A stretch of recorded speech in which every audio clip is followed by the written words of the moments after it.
9 months ago, MAPPA Studios released a trailer of a new isekai anime that they were working on called Zenshu, and it has been a big hit so far with its first episode, First Stroke. I'll be breaking down episode 1 of Zenshu, important details from the trailer that could set up the future of the show, the opening, and also pointing out some key details that you might have missed from this eye-catching opening episode. The trailer and teaser show us details about what the story is about, also some hidden references, and also opening up possible theories. In the teaser, we get a shot of the main protagonist, Natsuko, looking at movie posters, particularly the one in the middle, as from future shots within the teaser, we get to see characters from this particular poster. But what you probably missed was the poster on the right, which could be a reference to the great anime series Gundam, which isn't the only anime referenced in the show, as Sailor Moon and Nausicaa are also referenced in the story, but I will touch on those later on in this video. Both the teaser and main trailer tell us about the plot of the story. Hirose Natsuko, who is the main protagonist, becomes a big-time director with her hit movie Delinquent Magical Girl. Her journey starts as she gets inspired by a movie, A Tale of Perishing, as stated by her classmates that she hasn't been the same since watching that movie. She now has a new movie about romance that she has to make, but unfortunately, despite being called a genius because of her previous work, she struggles to start drawing and writing the story. By the point the story starts, the deadline for the storyboard has been missed, showing us how much she is struggling to get this right, and the reason for this struggle will be explained later on in this video as well. The teaser further shows us a demon-like creature with wings, probably the leader of the Void, who are the antagonists of the story, or this could be the Void's general serving as a leader in place of the real big bad boss till he returns. We then see a character with yellow hair whose name is Luke Braveheart, as stated in the first episode, dancing with an unidentified woman with pink hair. There are several possibilities to who this could be. Yunio is an option, though it is stated that he is a guy in the story, or this could be a whole new character. But from what was shown in the opening of the anime, we see a winged-like creature which looks similar to the demon-like figure from the trailer with purple hair. It's possible that this is a shape-shifting creature and it can manipulate the color of its hair as it changes. Now, there is a lot of detail that MAPPA put into this, and as we have seen with Jujutsu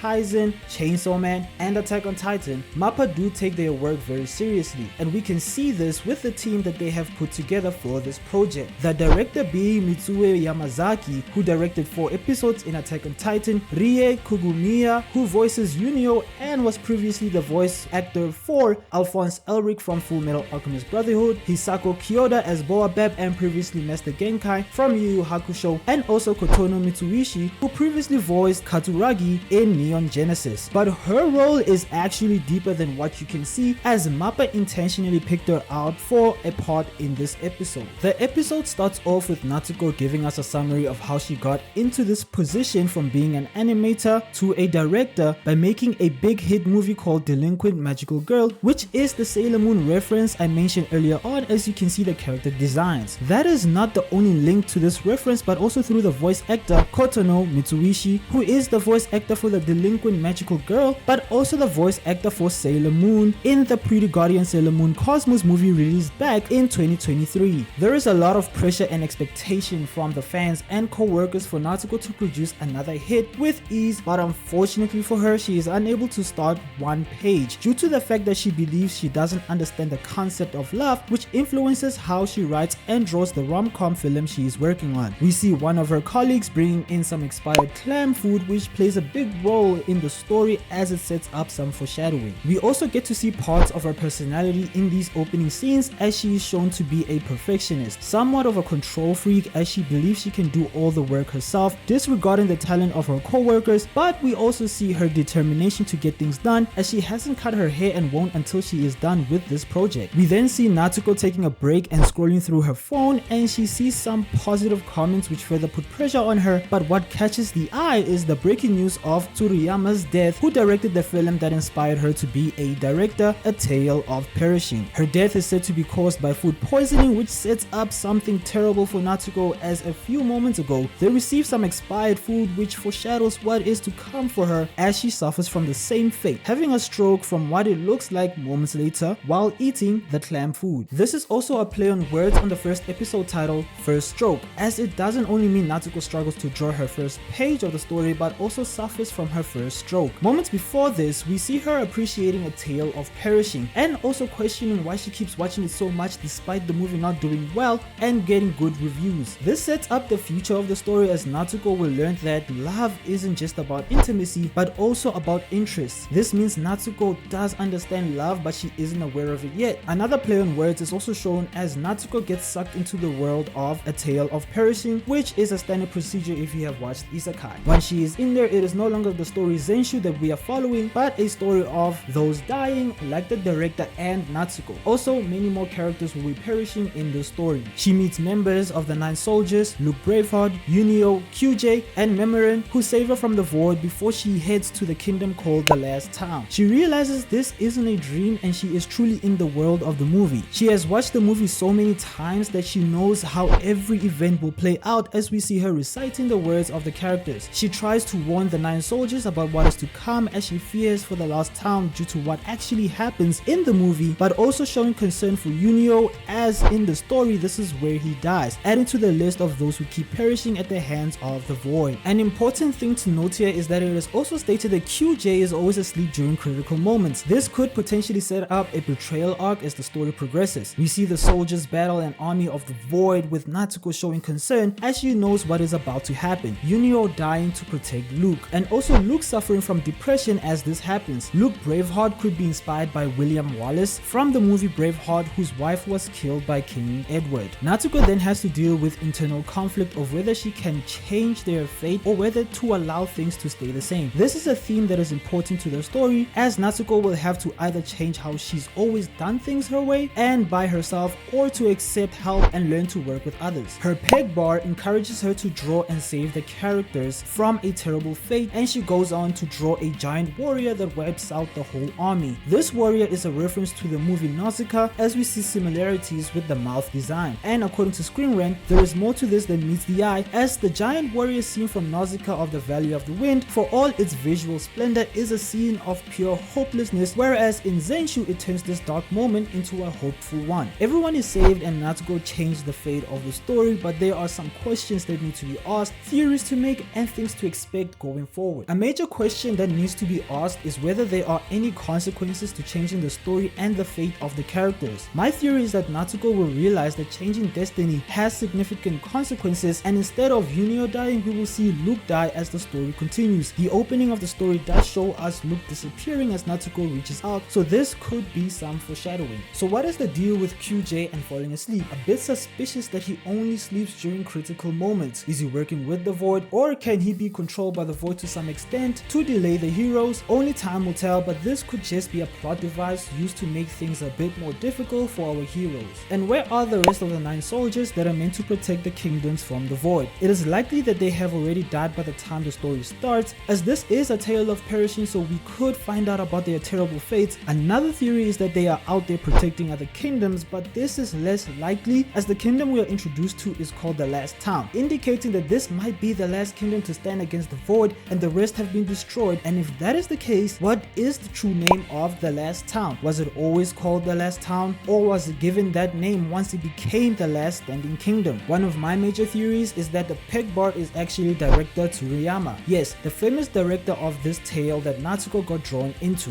A lot suggests this, as they suffered from the same terrible fate caused by food poisoning, and also their connection with A Tale of Perishing. We expect more references from this show, taking scenes of despair and defeat and turning them into scenes of hope and victory. Zenshu is a must watch and should be on your watch list this winter. Something else that should be put on your watch list is this video of Zoro's best moments in One Piece.